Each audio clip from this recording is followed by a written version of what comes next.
Okay. And my wife.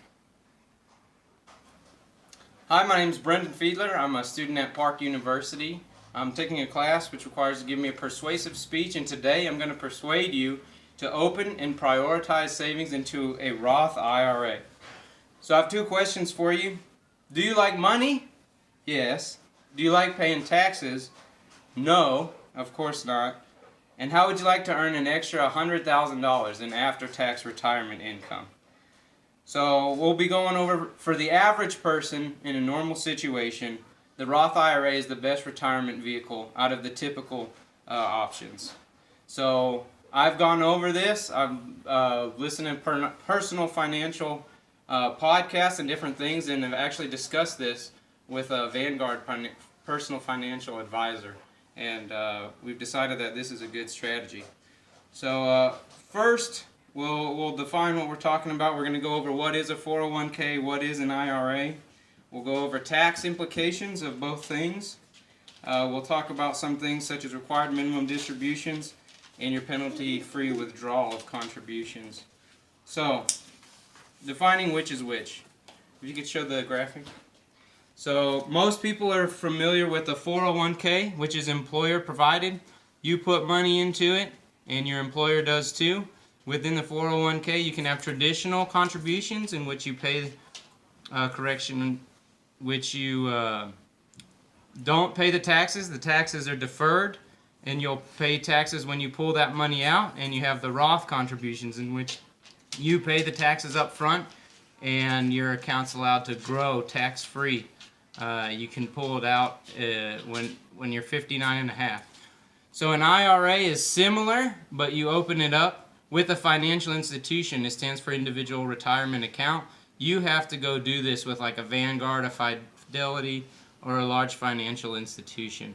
So you have 401ks, you have IRAs. It's just two different vehicles for retirement, and then within each they have the traditional contributions and the Roth contributions, which is just a difference in taxes, like I have stated.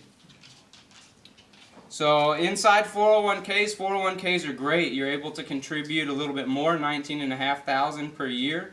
IRAs, you can only do $6,000, but your investment options inside a 401k are limited to what your employer provides. So maybe you have 5, 10, 20 different options, but you can only select funds that are held within that 401k.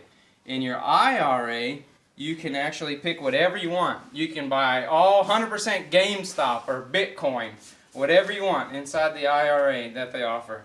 So for me personally, there's some cheap index funds. For instance, my 401k charges about 5 times higher management fees than just buying an S&P 500 index fund. So one advantage of IRAs over 401ks is that you can pick what you invest in each one. Okay, now that we've talked about the basics of each, we'll talk about some tax implications. So tax-free growth beats tax-deferred growth every time. What you see in your portfolio is not really yours. So if you saved your whole life for retirement, you see you have $1 million in that account. You don't really. Say if you're in the 20% marginal tax bracket, you only have $800,000. So just because you see it in an account can be deceiving. You still have that tax burden. You still have to pay taxes.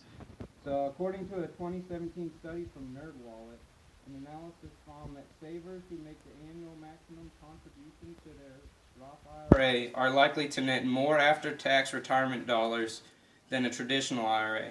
The study found several scenarios in which the take-home value of the Roth IRA was more than $100,000 higher than that of a traditional IRA, with the same contributions over a 30-year investment period. So when you consider that tax burden, same contributions in each plan, the Roth IRA actually provided more after-tax money. Your dollar sign within the account might have looked like you had more in the traditional, but you have to account for that tax burden. So another thing, with traditional IRAs and 401ks, all that money comes out taxed at ordinary income rates. Not even the capital gains rates that are lower than income tax rates, which you might get from investing in a taxable brokerage account. So it all counts as income when it comes out, whereas a Roth IRA, you have already paid the taxes. It does not count as income. Will tax rates go up or down in the future? Trump imposed the Tax Cuts and Jobs Act a few years ago. It dropped all the tax brackets roughly 3%.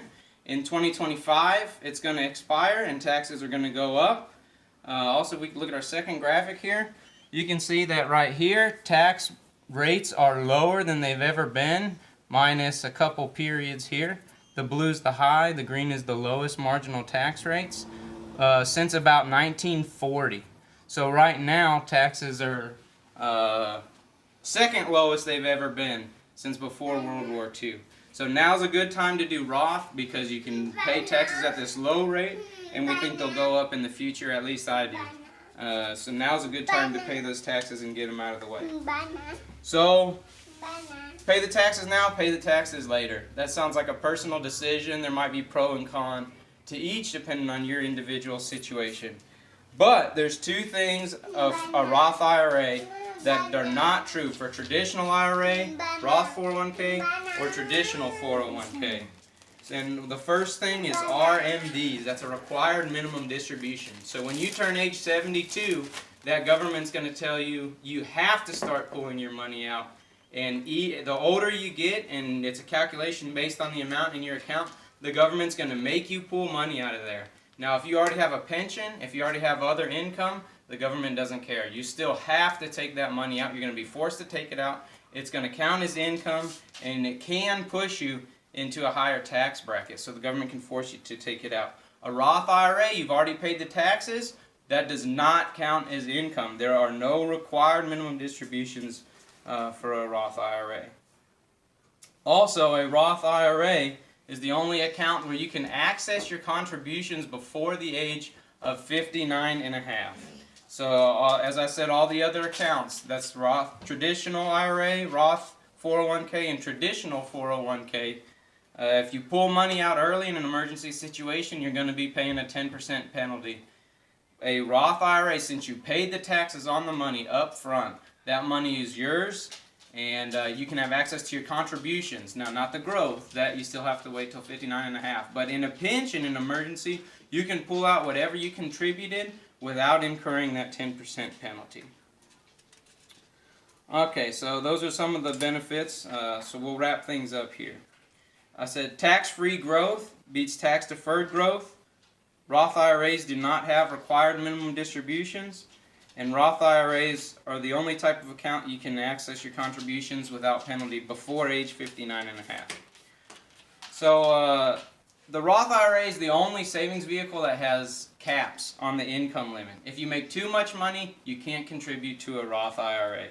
So this is because it's supposed to help the working man, not supposed to be a tax shelter for the rich. I suggest if you and your wife have an income of less than $204,000, you see a financial institution and ask about opening and prioritizing a Roth IRA. This concludes my speech. Record the audience again.